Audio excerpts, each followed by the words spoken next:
માંગરોળના ઘેડ પંથકમાં ગામોમાં ભારે વરસાદના કારણે લોકોને પડી રહેલી હાલાકી જાણવા મીડિયાની ટીમ માંગરોળ તાલુકાના સામરડા ગામે પહોંચી હતી, જે અંગે ખેડૂતોએ જણાવ્યું હતું કે લોકોના ઘરોમાં પાણી ઘૂસી જતા લોકોને ભારે હાલાકી વેઠવી પડી રહી છે। ભારે પૂરના કારણે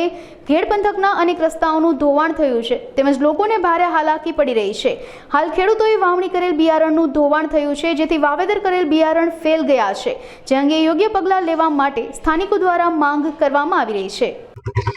ઉપરવાસના વરસાદ ભારે વરસાદને કારણે અમારે ઓજત નદીના પાણી ઘેડ વિસ્તારમાં અને ઘેડ વિસ્તારમાં પણ વરસાદ એની હિસાબે અમારે અહીં નદી નાળાના પાળા તૂટી જાય, કેમ કે અહીંયા આ વસ્તુ કાસા છે। જો ઉપરથી જ પેસિંગ કોન્ક્રીટથી પાળા બાંધે તો અમારે ઘેડ વિસ્તારમાં પૂરની પરિસ્થિતિ સર્જાય નહીં અને જે ઘરોમાં પાણી ગળી જાય એ ન ગળે અને વ્યવસ્થિત રીતે રોડનું ધોવાણ ન થાય ને કાયદેસર જો આ પાડા છે આ બધા તૂટેલા છે એને કાયદેસર રીતના ઊંડા પહોળા અને પેસિંગ કોન્ક્રીટ થી કરીને જો એ કરે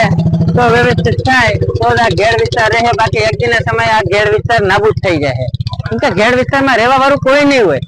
આખા દરિયામાં જ વહી જાય।